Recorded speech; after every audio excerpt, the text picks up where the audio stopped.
Hello student, this is Priyanka and welcome to my channel Live to Learn. So today we will discuss the solution of chapter crop production and management. Before that, please subscribe my channel and press the bell icon. So the first question is fill in the blanks. The same kind of plant grown and cultivated on a large scale at a place is called what? तो that is called crop, क्योंकि एक ही type के plants को जब large scale पर grow कराया जाता है तो उसे क्रॉप कहते हैं. The first step before growing crop is preparation of the soil. See damaged seeds would dash on the top of water, that is float, क्योंकि जो हेल्दी सीड्स होंगी वो नीचे सेटल डाउन हो जाएंगी. D for growing a crop sufficient sunlight and water and nutrient from the soil are essential, क्योंकि अगर crop को अच्छे से ग्रो कराना है, हेल्दी क्रॉप चाहिए, तो उसके लिए सफिशिएंट सनलाइट, वाटर और न्यूट्रिएंट्स की अवेलेबिलिटी होना नेसेसरी है. Now the next question is match items in column A with those in column B. Given table में ए और बी कॉलम में दिए हुए आइटम्स को मैच करके लिखना है.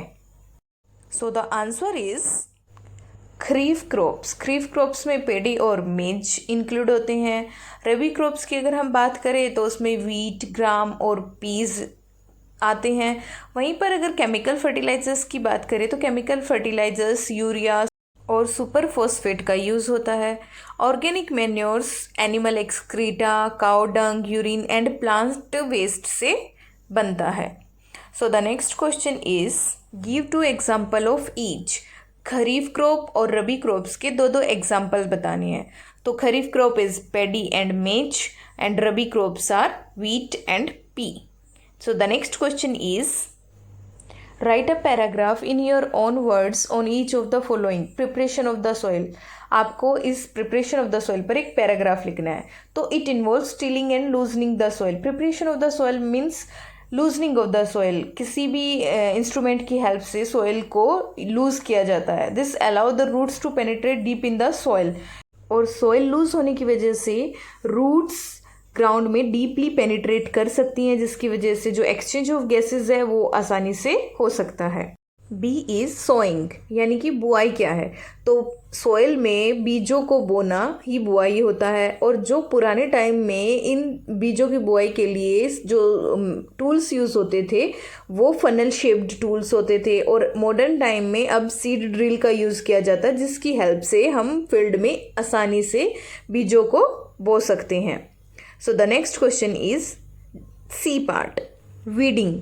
जो खेत में जो क्रॉप्स उगाते हैं उसके साथ कुछ अनवांटेड और अनडिजायरेबल प्लांट्स भी ग्रो कर जाते हैं, जिनको हम वीड्स कहते हैं. और इन वीड्स को यानी कि अनवांटेड प्लांट्स को हम रिमूव करते हैं, उस प्रोसेस को कहते हैं weeding. Next one is the threshing. The process of separating the grain seeds from the shop is called the threshing. यानी कि जो स्टॉक होता है, क्रॉप्स होती हैं, उसमें से ग्रेन्स को अलग करने की प्रोसेस को थ्रेसिंग कहते हैं. So the next question is explain how fertilisers are different from manures. यानी कि फर्टिलाइजर्स और मैन्योर में क्या डिफरेंस है. सो फर्टिलाइजर्स जो होते हैं वो इनऑर्गेनिक सब्सटेंसेस होते हैं, वहीं पर manures are the organic substances. Fertilisers are prepared artificially. Fertilisers को फैक्ट्रीज में आर्टिफिशियली तौर पर बनाया जाता है. वहीं पर मैन्योर्स को हम फील्ड में एनिमल्स, प्लांट और ह्यूमन वेस्ट को डिकम्पोज करके उससे मैन्योर्स को प्रोड्यूस किया जा सकता है. नेक्स्ट जो डिफरेंस है that is prepared in the factory और प्रिपेयर्ड इन द फील्ड. जो फर्टिलाइजर्स को फैक्ट्री में प्रिपेयर किया जाता है, वहीं पर जो मैन्योर्स हैं वो फील्ड में प्रिपेयर हो जाते हैं. Next is does not provide humus to the soil. जो फर्टिलाइजर्स होते हैं वो सॉइल में ह्यूमस प्रोवाइड नहीं करते, वहीं पर जो मैन्योर्स होते हैं वो रिच होते हैं इन ह्यूमस, सो उनसे आसानी से सॉइल ह्यूमन रिच हो जाती है. Next rich in plant nutrient. जो फर्टिलाइजर्स होते हैं उसमें ज़्यादा न्यूट्रिएंट्स होते हैं, क्योंकि वो आर्टिफिशियली तौर पर केमिकल्स से बनाए जाते हैं. वहीं पर जो मैन्योर्स होते हैं उनमें जो प्लांट न्यूट्रिएंट्स होते हैं वो थोड़े से लेस अमाउंट में होते हैं. Fertilisers long term uses has adverse effect on the soil. अगर हम लॉन्ग टाइम के लिए इनको फसल पर यूज़ करते हैं तो फसल पर और मिट्टी पर बुरा असर होता है. वहीं पर अगर हम मैन्योर्स को लॉन्ग टर्म के लिए सॉइल पर यूज़ करेंगे तो उसकी फर्टिलिटी इंक्रीज होती है. अच्छे होते हैं ये फसल के लिए भी. So the next question is what is the irrigation, describe two method of irrigation which conserves water, यानी कि इरिगेशन क्या है और दो ऐसे मेथड्स आपको बताने हैं जिससे पानी सेव हो सकता है। तो जो क्रॉप्स में एक रेगुलर इंटरवल टाइम के बाद आप वाटर की सप्लाई करते हैं तो उसको इरिगेशंस कहते हैं। डिफरेंट मेथड्स हैं जो कि हम इरिगेशंस के तौर पर यूज़ करते हैं, लेकिन उनमें से ऐसे दो मेथड्स जिससे पानी सेव होता है, तो that first one is the sprinkler system and second one is the drip irrigation. तो sprinkler system is the irrigation system has an arrangement of vertical pipe with rotating nozzle on the top. इसमें field में बहुत सारे vertical systems में pipes को arrange कर दिया जाता है और उनके ऊपर एक नोजल्स होती है जो रोटेट करती रहती है। ये यूज़फुल होती है and in the uneven and Sandy land, जहाँ पर ज़्यादा सैंड होता है और जो अनइवन होते हैं, एक जैसे नहीं होते, वहाँ पर ये वाटर को सेव भी करता है और सफिशिएंटली उसको अवेलेबल भी कराता है। B is the drip irrigation system. Drip irrigation system has an arrangement of pipe और tubes with very small hole in them to water plants drop by drop just at the base of the root. इसमें plants को इस तरह से field में arrange किया जाता है कि जो प्लांट्स होते हैं उनकी रूट्स के पास इन पाइप्स में स्मॉल होल होता है, जिसकी वजह से वहाँ पर पानी ड्रॉप बाय ड्रॉप गिरता रहता है and it is very efficient as water is not wasted at all, और इसमें पानी वेस्ट नहीं होता। Next question is if wheat is sown in the kharif season what would happens, discuss. Kharif season में अगर गेहूं की फसल को बोया जाए तो क्या होगा। तो wheat crop is sown from November to December to March to April, यानी कि नवंबर दिसंबर से लेकर मार्च और अप्रैल तक वीट को ग्रो करवाया जाता है।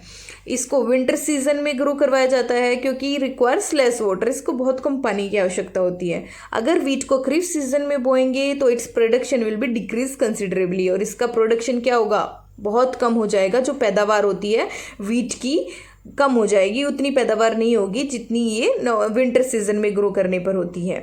So the next question is explain how soil gets affected by the continuous plantation of crops in a field. अगर फील्ड में किसी क्रॉप्स को कॉन्टीन्यूस ग्रो करवाते रहे तो उस फील्ड की सोइल पर क्या प्रभाव पड़ता है। तो continuous plantation of crops makes the soil poorer in certain nutrient. अगर फील्ड में कॉन्टीन्यूस क्रॉप्स ग्रो करवाते रहे तो उसमें किसी ना किसी न्यूट्रिएंट्स की कमी हो जाती है, क्योंकि वो क्रॉप उस सॉइल में से न्यूट्रिएंट्स को एब्जॉर्ब कर लेती है and the soil become infertile. एक टाइम के बाद वो सॉइल क्या होगी, उसकी फर्टिलिटी को लूज कर देती है और इनफर्टाइल हो जाती है।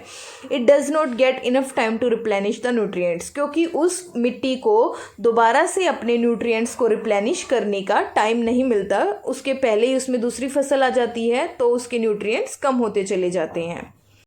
Next question is what are the weeds, how can we control them. Weeds क्या होते हैं और हम इनको कैसे कंट्रोल कर सकते हैं। तो कुछ ऐसे प्लांट्स जो क्रॉप के साथ बिना उगाए उग जाते हैं और जो अनवांटेड होते हैं, अनडिज़ायरेबल होते हैं, उन प्लांट्स को वीड्स कहते हैं। वीड्स को कंट्रोल किया जाता है बाय यूजिंग सम केमिकल्स। कुछ केमिकल्स का यूज़ करके हम वीड्स को कंट्रोल कर सकते हैं और उन केमिकल्स को वीडिसाइड्स कहते हैं, और वीडिसाइड्स स्प्रेड किया जाता है फील्ड में उन वीड्स को किल करने के लिए। तो इस तरह से जो फील्ड होती है उसमें वीड्स को हम इजीली कंट्रोल कर सकते हैं by uses some weedicides. The next question is arrange the following boxes in the proper order to make a flow chart of sugarcane crop production। आपको इसमें कुछ बॉक्सेस दिए गए हैं, उनको एक ऑर्डर में अरेंज करना है जिसकी वजह से जो फसल है वो प्रिपेयर हो सके। तो फर्स्ट हम यूज़ करते प्रिपरेशन ऑफ द सॉइल। पहले सॉइल को प्रिपेयर किया जाता है, प्लोइंग द फील्ड, उसमें हल चलाया जाता है, फिर उसमें बीज डाले जाते हैं, देन उसमें खाद डाली जाती है एंड देन इरिगेशन, फिर उसके इरिगेशन के बाद उसको हार्वेस्ट किया जाता है और सेंडिंग टू द फैक्ट्रीज, उसको फैक्ट्रीज में भेज दिया जाता है। Okay students, that's all. Hope you understood the solutions. Thank you.